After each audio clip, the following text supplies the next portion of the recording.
The flames rose high above the crystal towers of Korath Prime, painting the violet sky in shades of orange and black that no living Corvani had ever witnessed before this terrible day.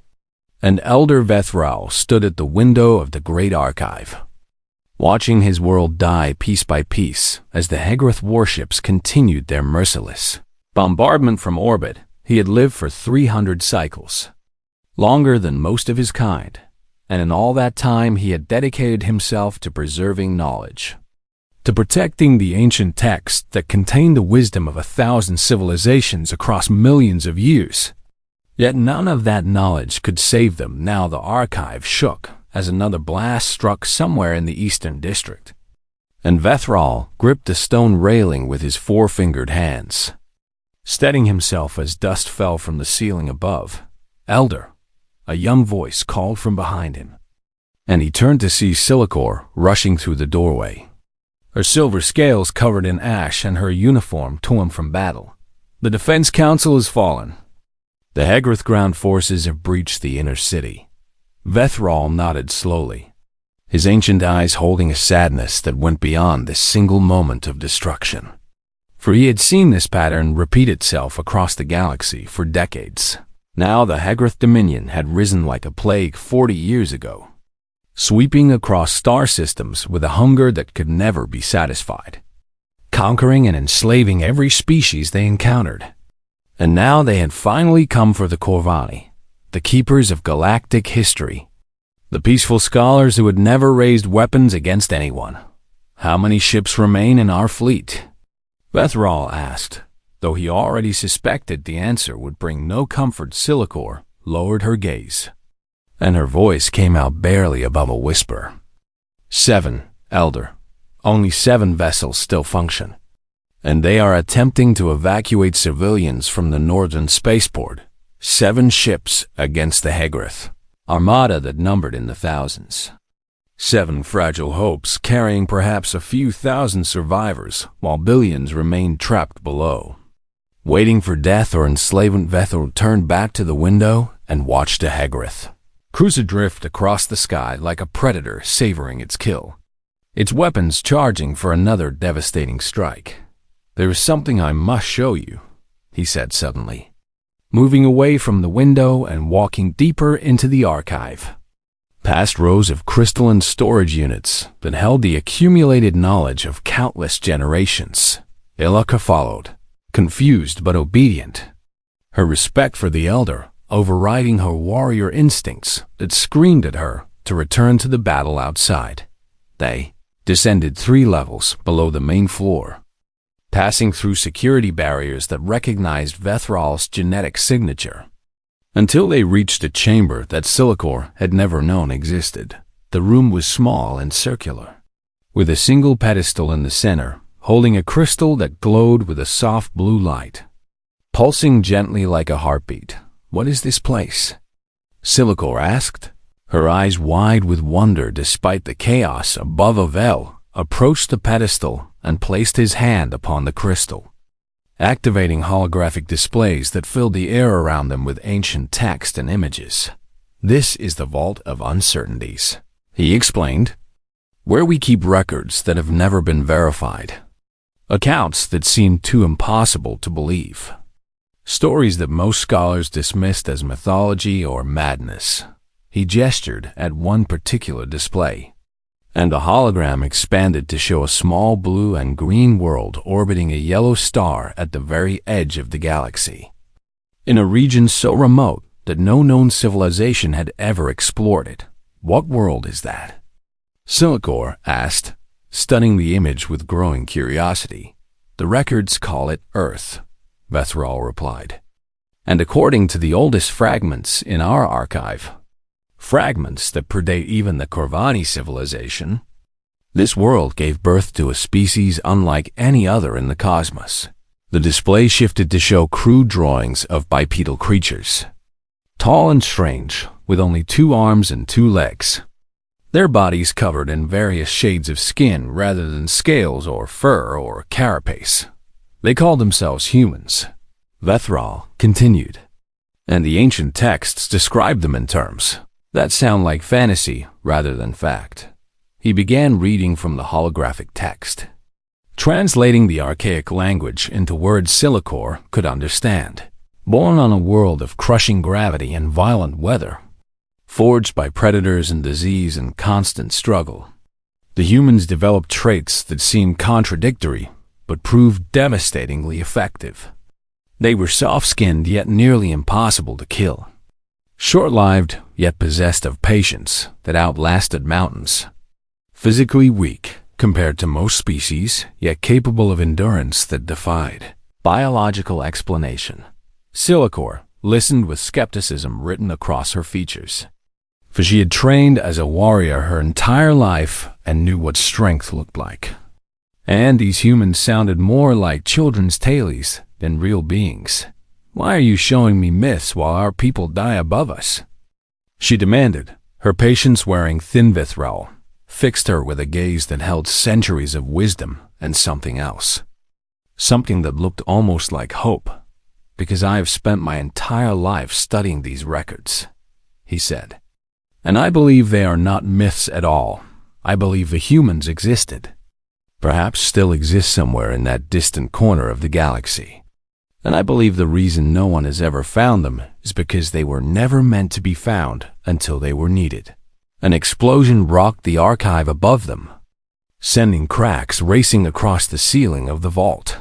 The texts speak of human warriors who would travel across impossible distances to defend those who could not defend themselves.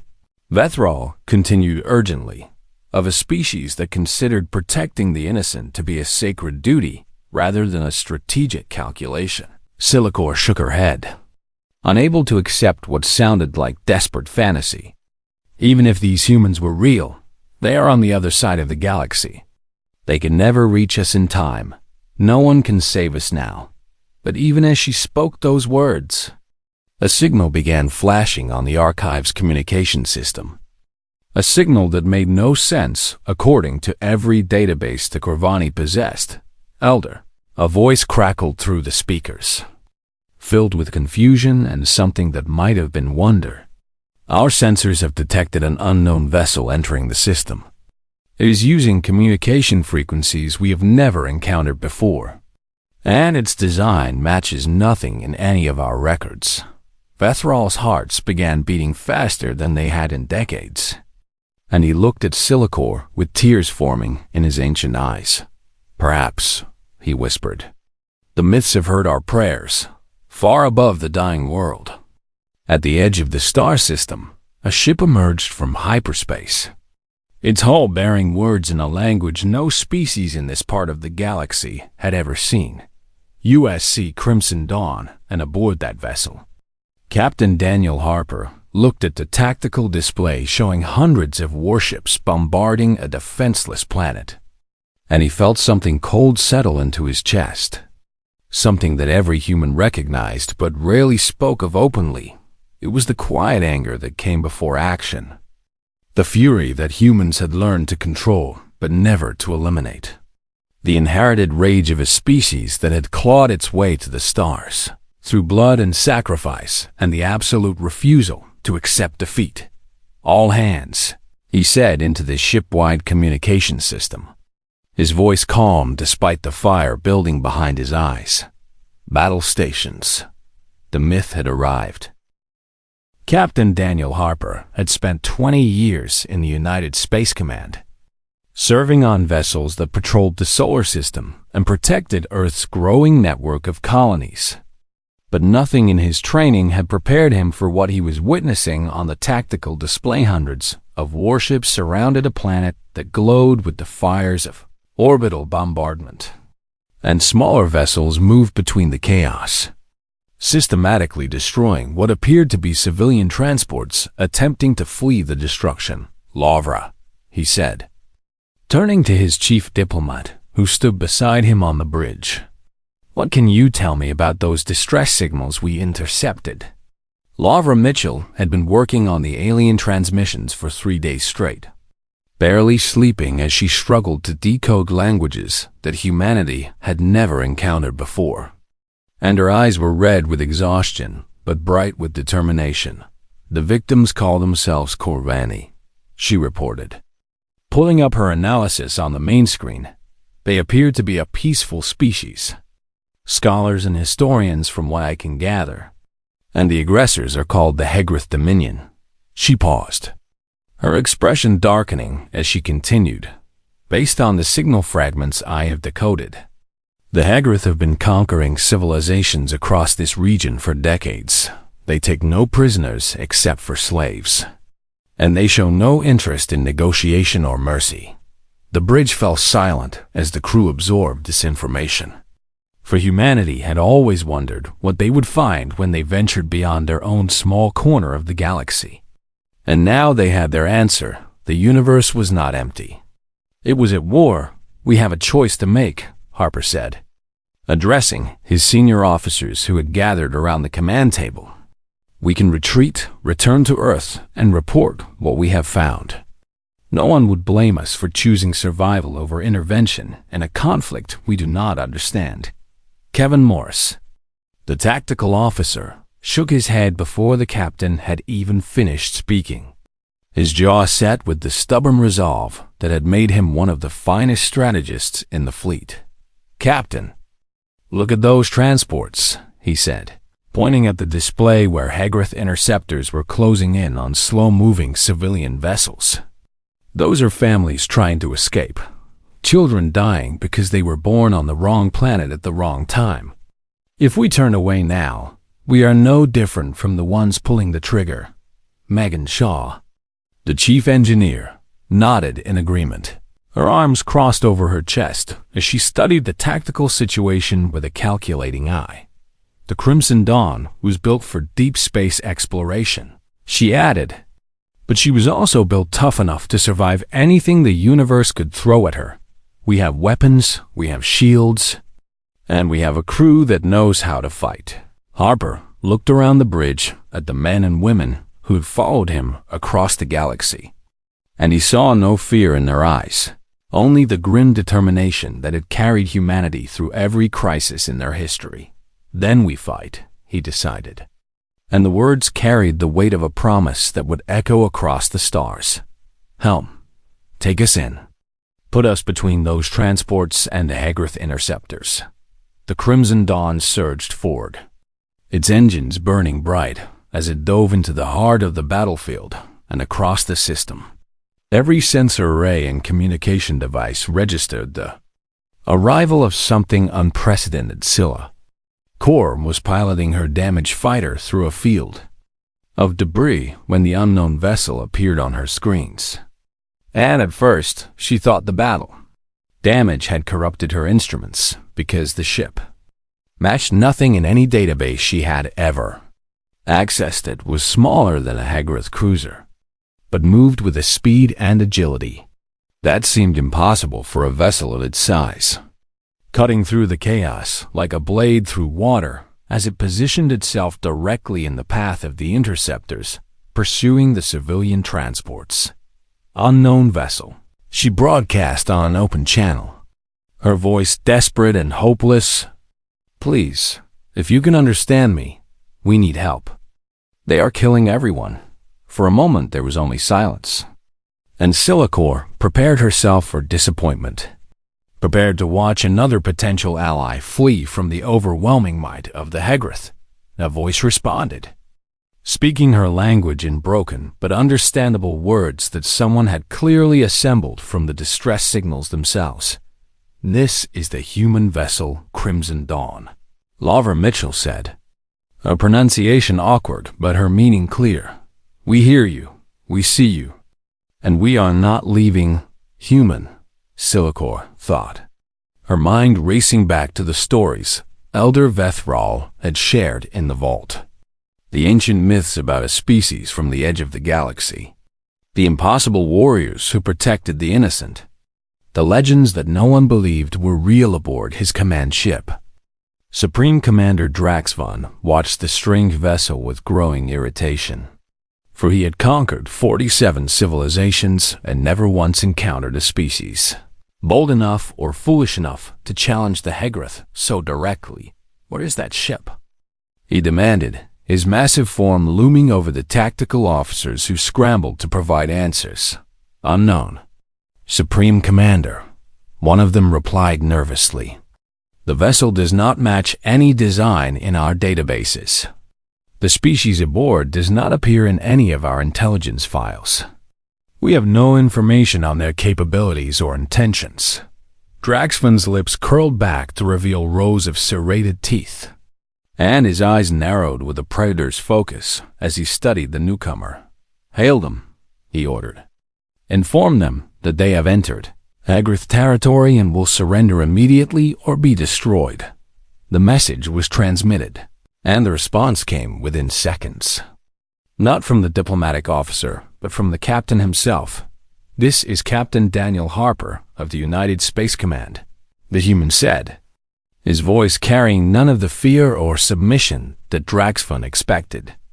"We have witnessed your attack on civilian vessels and your bombardment of a populated world. These actions are unacceptable. You will cease your assault immediately or face the consequences." Draxvan actually laughed, a harsh sound that echoed through his bridge. For no species had ever spoken to him with such defiance. "One ship," he said, amusement dripping from every word. "You threaten the Hagrith Dominion with one ship?" "One ship is all we need," Harper replied. And something in his tone made several Hagrith officers shift uncomfortably at their stations. Draxvan's amusement faded, replaced by cold calculation as he decided to make an example of this arrogant newcomer.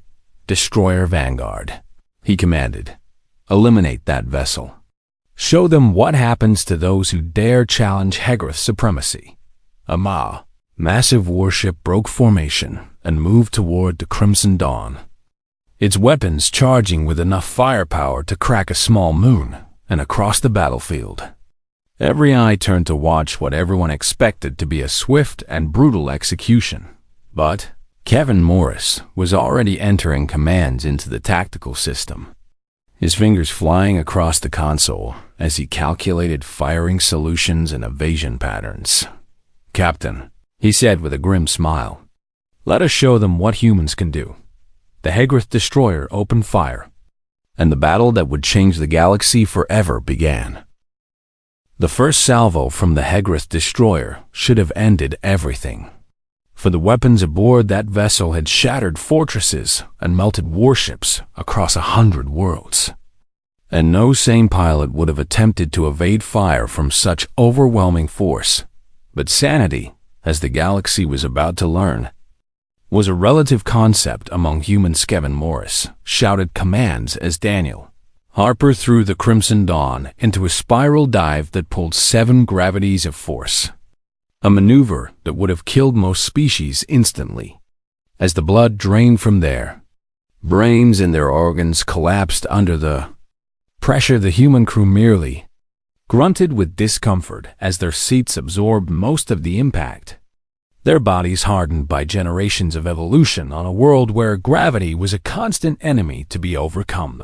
The Hagrith weapons fire passed through empty space where the human ship had been moments before, and the destroyer's targeting systems struggled to recalculate as the Crimson Dawn twisted and rolled in patterns that no computer model had ever predicted. "Return fire," Harper ordered, his voice strained but steady as he pulled the ship through another impossible turn. "Target their weapons arrays." Megan Shaw had already rerouted power from non-essential systems to the main batteries, her hands dancing across the engineering console as she pushed the ship beyond its design specifications. "Weapons hot," she reported. "Giving you everything we have, Captain." The Crimson Dawn's guns spoke in response, sending bolts of energy screaming across the void with precision that startled everyone watching. For human targeting computers, calculated trajectories using algorithms developed through centuries of warfare on their violent homeworld. The first shot struck the destroyer's forward weapons array, punching through shields that had never been breached by any species the Hagrith had encountered. And secondary explosions rippled across the enemy vessel's hull aboard his command ship. Draxvan watched the battle with growing disbelief. his clawed hands gripping his throne so tightly that the metal groaned in protest. How are they doing this? He demanded, but none of his officers could provide an answer because they had never seen anything like the small ship that danced through their destroyers. Fire like a leaf in a hurricane. Ancient records that Elder Vethrol had preserved spoke of humans as Deathworlders, creatures born on a planet so hostile that merely surviving to adulthood was an achievement that would have been impossible for most. Galactic species Earth's gravity was crushing. Its weather was violent, its predators were relentless, and its diseases were constantly evolving to find new ways to kill. Yet humans had not merely survived these challenges. They had thrived and eventually conquered their world entirely. This heritage now manifested in ways that the Agrath could not comprehend. Human bones were dense and strong, capable of withstanding impacts that would shatter the skeletons of other species. And human muscles had evolved to function under stress that would leave others paralyzed. Human reaction times were measured in fractions of seconds, honed by millions of years as both hunter and hunted. And human minds could process tactical information with a speed and creativity that no peaceful civilization had ever needed to develop. Kevin Morris exploited every one of these advantages as he coordinated the counterattack, using tactics drawn from Earth's long history of conflict.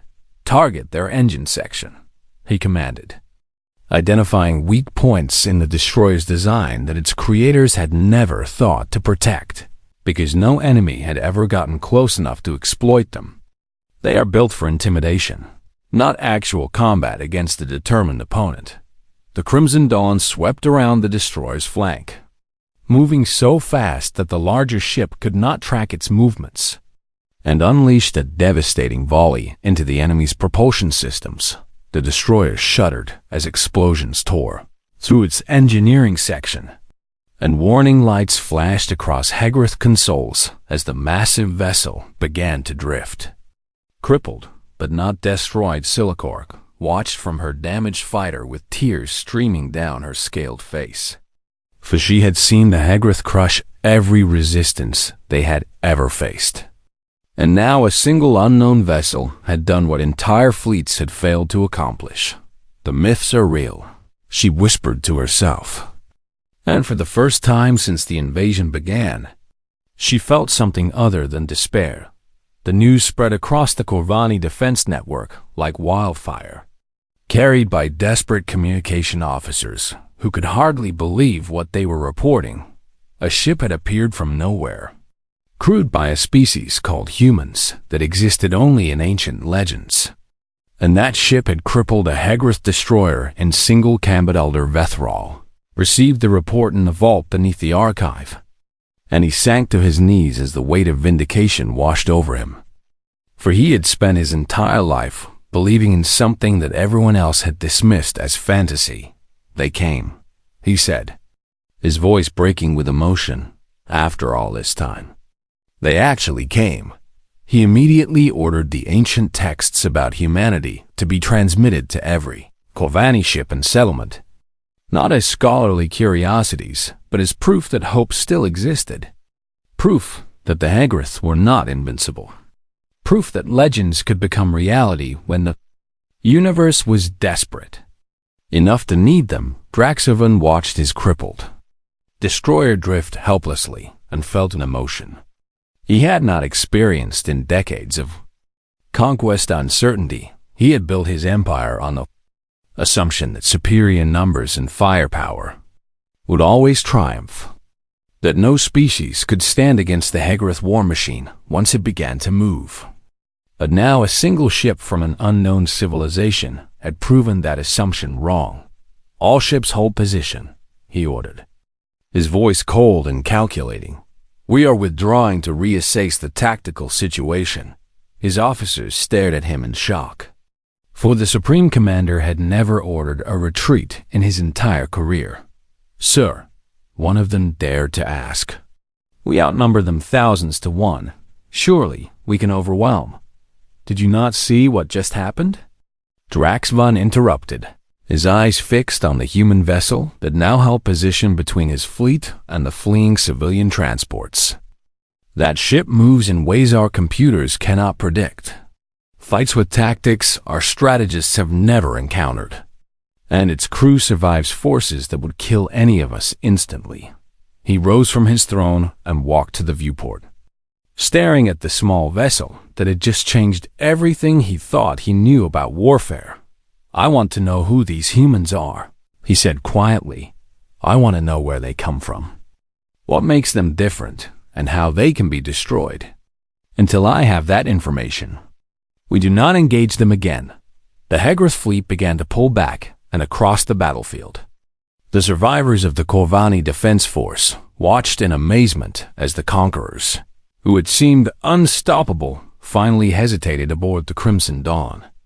Daniel Harper let out a breath he had not realized he was holding, and looked around at his crew with pride and determination in his eyes. "This is not over," he said, knowing that they had won a battle but not the war. This is just the beginning. 3 days had passed since the battle that shook the foundations of the galaxy, and Lara Mitchell stood in the central chamber of the Corvani Alliance Command Center, surrounded by beings who looked at her with a mixture of awe and desperate hope. She had spent those 3 days learning everything she could about the war that humanity had stumbled into, and the scope of the Hegrath's crimes left her struggling to find words in any language. 47 civilizations, Elder Vethral said, his holographic displays showing a map of the galaxy marked with dozens of red symbols. Each one of these marks represents a species that has been conquered, enslaved, or completely exterminated by the Hegrath Dominion. Lara studied the map with growing horror, for the pattern of conquest was clear and methodical, spreading outward from the Hegrath homeworld like a disease consuming healthy tissue. Why has no one stopped them? She asked, though she suspected she already knew the answer. Silicor, who had been promoted to liaison officer following her heroic actions during the battle, stepped forward with bitterness evident in her voice. "Because most of the civilizations in this region evolved on peaceful worlds," she explained. "Our species developed cooperation and knowledge because survival did not require violence. We never learned how to fight because we never needed to fight. Not until the Hegrath came." Daniel Harper listened from his position near the window, looking out at the scarred landscape of Corvith Prime, where reconstruction crews worked desperately to repair the damage from the bombardment, and the Hegrath evolved differently, he said. Understanding the fundamental problem immediately, they evolved as predators, Vethral confirmed. Their world was hostile, their competition for resources was brutal, and they carried that violence with them when they reached the stars. But even they pale in comparison to what the ancient texts describe about Earth. The Elder pulled up the records that Silicor had seen in the vault, the fragmentary accounts of human evolution and history. "Your world has higher gravity than any inhabited planet in our records," he continued. "Your atmosphere is a corrosive mixture of gases that would poison most species. Your weather patterns include storms that could level cities, and your biological history is an endless chronicle of predation, disease, and conflict." Lara nodded slowly, for she had never thought of Earth as particularly dangerous. But she was beginning to understand how extraordinary human existence must seem to species who had never known such challenges. "We adapted," she said simply. "We had no choice." Kevin Morris had been studying the Corvani tactical databases for hours, learning everything he could about Hegrath military capabilities and weaknesses. And now he joined the conversation with a plan forming in his mind. "The problem is numbers," he said, pulling up a strategic analysis on the main display. "We cannot defeat the Hegrath fleet in direct combat. They have thousands of ships, and we have one, even with our advantages. Mathematics eventually wins. Then what do you suggest?" Silicor asked, her warrior instincts eager for any strategy that might give them a chance. Kevin smiled. And it was not a pleasant expression, for it contained all the cunning that human beings had developed through thousands of years of fighting. Against impossible odds, we do not fight their fleet, he said. We fight their confidence throughout human history. Small forces have defeated larger enemies by using fear as a weapon, by making the enemy believe that we are everywhere, that we are unstoppable, that fighting us will cost more than they can afford to pay. He began outlining a plan based on guerrilla tactics and psychological warfare, concepts that seemed completely alien to the Corvani, who had never developed such thinking. The Hegroth have conquered the galaxy by making everyone believe resistance is futile, Kevin continued. But we just proved that belief is wrong. Now we need to spread that proof to every conquered world, every enslaved population, every species that has given up hope. Silicor understood immediately, and her eyes lit up with fierce determination. I can do this, she volunteered. I still have contacts throughout the occupied territories. Pilots and soldiers who surrendered only because they saw no other option. If I show them what happened here, if I show them that the Hegroth can be beaten, they might rise up, Laura finished. Seeing the potential in the plan, not a single rebellion, but 1,000 of them, spreading across every system the Hegroth control. Daniel Harper turned from the window with a heavy weight settling on his shoulders, for he understood what this plan would cost and what it would require. If we do this, he said, we are committing humanity to a war that could last generations. We are one ship, far from home, with no guarantee that Earth will ever send reinforcements. He looked at each member of his crew, giving them the chance to object, to argue for retreat, to choose safety over sacrifice. None of them spoke, because none of them could imagine abandoning the billions who still suffered under Hegroth rule. I am sending a message back to Earth, Harper decided. They need to know what we have found and what we have chosen to do. But whether reinforcements come or not, we are staying. Megan Shaw nodded firmly. We stay. Kevin Morris crossed his arms. We stay. Laura Mitchell wiped moisture from her eyes. We stay. The message was transmitted through the deep space communication system. A signal that would take weeks to reach Earth, but would change human history forever. Meanwhile, Silicor departed on her mission, carrying recordings of the battle and copies of the ancient texts about humanity. Traveling through hidden routes to worlds where slaves still dreamed of freedom, she found her first audience on Threxival, a mining colony where thousands of captured workers toiled in darkness to fuel the Hegroth war machine. The workers gathered in secret, risking execution for the crime of assembly, and watched with disbelieving eyes as Silicor showed them footage of the Crimson Dawn dancing through Hegroth weapons fire. The humans are real, she told them, speaking words that would be repeated across 100 worlds in the coming weeks.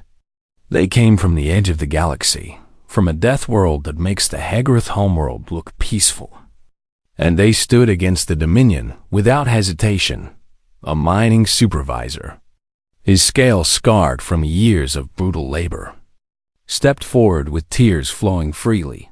Why would they help us? He asked. They do not know us. We are nothing to them. Silicor remembered asking the same question.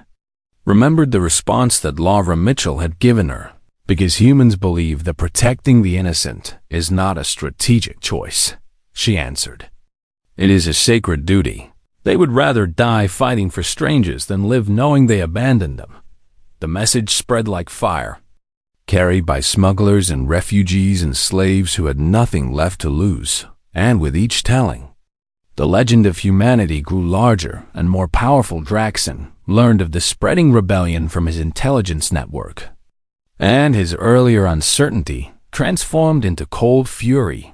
He had captured a human probe, a small research device that the Crimson Dawn had launched during its initial exploration, and his scientists had spent days analyzing its contents. What? They found terrified the images of Earth revealed a world of crushing violence, where predators hunted prey without mercy and weather patterns killed millions, where humans had developed weapons capable of destroying their own civilization multiple times over. They evolved on that? One scientist asked, his voice trembling as he reviewed the data. They thrive on that, another corrected. And the distinction was far more frightening. Draxon understood now what he was facing, and he knew that half measures would only give the humans time to inspire more rebellion. Recall the entire armada, he commanded, his voice sharp with determination. Every ship, every weapon, every soldier. We are ending this now. His officers scrambled to obey, for they had seen the same data and understood why their supreme commander had abandoned caution. The humans had to be destroyed before they convinced the galaxy that the Hegarith could be defeated, and so the stage was set for the final confrontation. As the largest fleet in galactic history gathered above Corvus Prime, and a single human ship prepared to face impossible odds once again. The sky above Corvus Prime darkened as the Hegarith Armada emerged from hyperspace, ship after ship appearing until the stars themselves seemed to vanish behind a wall of metal and weapons. Daniel Harper stood on the bridge of the Crimson Dawn and counted the enemy vessels, stopping when he reached 1,000 because the number had already become meaningless. Supreme Commander Draxvon is hailing us, Lavra Mitchell reported, her voice steady despite the fear that everyone on the bridge was fighting to control. Put him through, Harper ordered. Straightening his uniform as the main screen flickered to life, Draxvon's massive form filled the display, his eyes burning with the absolute certainty of victory as he delivered his ultimatum. Human, he said, the word carrying contempt and grudging respect in equal measure. You have caused more disruption in 3 weeks than any species has managed in 40 years. I acknowledge your strength, but this ends now. He gestured at something off-screen, and the view shifted to show the Hegarith fleet in all its terrible majesty.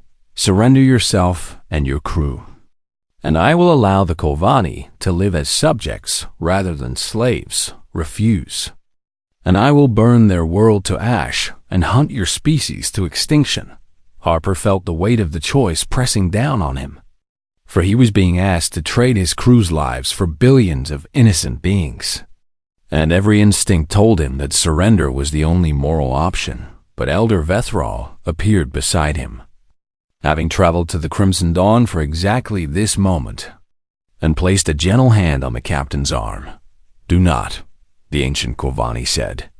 You have given us something we lost generations ago. Something more valuable than any single world. What? Harper asked, genuinely confused. Hope, Vethral replied. The belief that tomorrow can be better than today. That courage matters, that evil does not always win. If you surrender now, you prove that hope was just another illusion. Harper looked at his crew, at Laura and Kevin and Megan and all the others who had followed him across the galaxy, and saw the same resolve in their eyes that Vethral was describing. They had not come this far to give up. Draxvon, he said, turning back to the screen. Humanity has a saying that I think you should hear. We would rather die on our feet than live on our knees.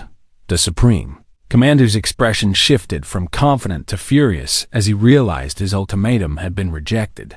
Then die, he snarled, and cut the transmission. The Hegarith fleet began to advance, thousands of weapons charging with enough combined firepower to crack a planet. And the Crimson Dawn stood alone between them and the world they intended to destroy. All hands, Harper announced through the ship-wide system. It has been an honor serving with each of you. We may not survive what comes next, but we will make sure the galaxy never forgets what humans can do. Kevin Morris activated the tactical systems and prepared for the hopeless battle ahead, calculating angles of attack that might allow them to take down a dozen ships. Before they were overwhelmed, Megan Shaw pushed the engines to their absolute limits.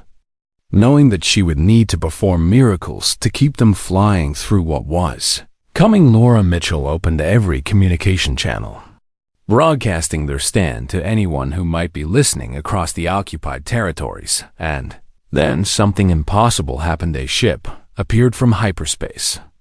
Then another, then a dozen, then 100. Emerging all around the Corvani system in a chaotic flood of vessels that defied any organized military structure.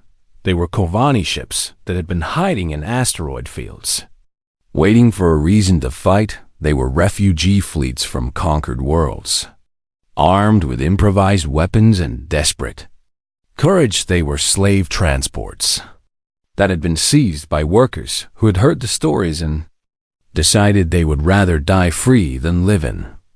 Chancellor Cora's voice crackled through the communication system. Captain Harper, I hope you do not mind some company. Harper stared at the tactical display as more and more ships appeared.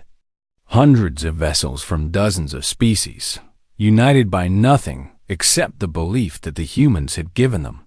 How? He managed to ask. You showed us what courage looks like, Silicor replied. And we remembered that we used to have courage too.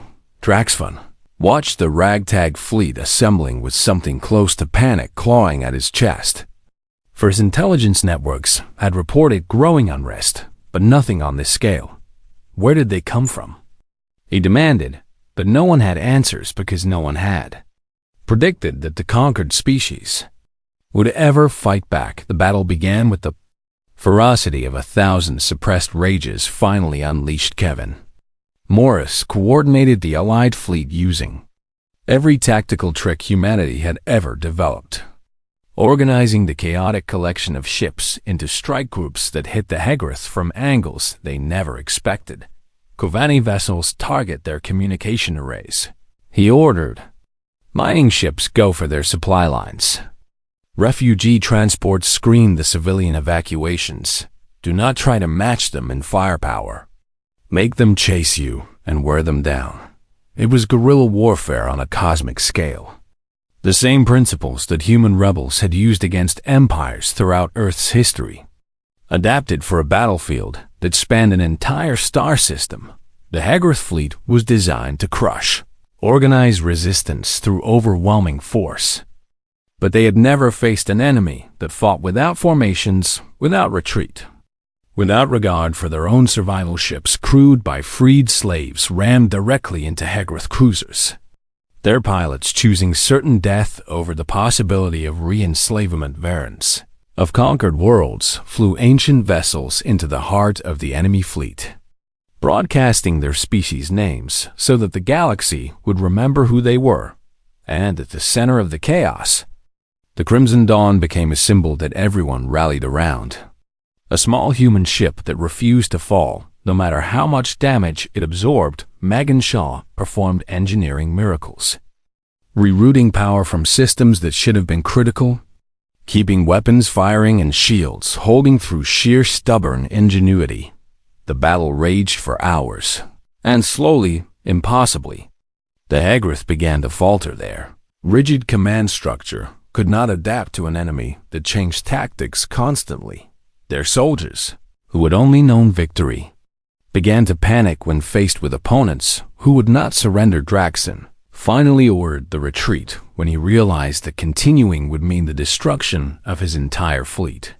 And as the Hegrath ships fled into hyperspace, a sound rose from the Allied vessels cheering for the first time in 40 years. The Hegrath Dominion had been defeated. The war was far from over, but the tide had turned, and everyone in the galaxy knew what Elder Vethral stood on the surface of Corvith Prime, watching the celebrations with tears streaming down his ancient face. And when Daniel Harper's shuttle landed beside him, the Elder bowed deeply. "You came," he said, his voice thick with emotion, "when we had lost all hope. You came from the edge of the galaxy to stand with us." Harper helped the Elder straighten up, uncomfortable with the reverence being directed at him. "We are just humans," he said. "We saw people in trouble, and we helped." Vethral smiled at the simplicity of that statement. The profound underestimation of what humanity represented. "You were supposed to be a myth," he replied. "But myths do not bleed for strangers. Myths do not sacrifice everything for people they have never met. Myths do not weep when the innocent suffer." He looked up at the sky, where the lights of the Allied fleet still flickered among the stars. "You are something far more powerful than a myth," he concluded. "You are real, and you have reminded us all what it means to be brave." Silicor landed her battered fighter nearby and joined them. Her scales scorched and her uniform torn, but her eyes blazing with triumph. "More ships are arriving every hour," she reported. "Word is spreading across the occupied territories. The rebellion has become a revolution." Harper nodded, knowing that the hardest part was yet to come, knowing that humanity had committed itself to a struggle that might last generations. But as he looked at the beings gathered around him, former slaves and defeated soldiers and ancient scholars, all united by the hope that one human ship had ignited, he knew they had made the right choice. "Tell Earth to send everyone they can spare," he said to Lavra. "We have work to do." And so humanity joined the galactic community, not as observers or scholars, but as the species that reminded everyone what courage looked like. The myth had become legend, and the legend was just beginning.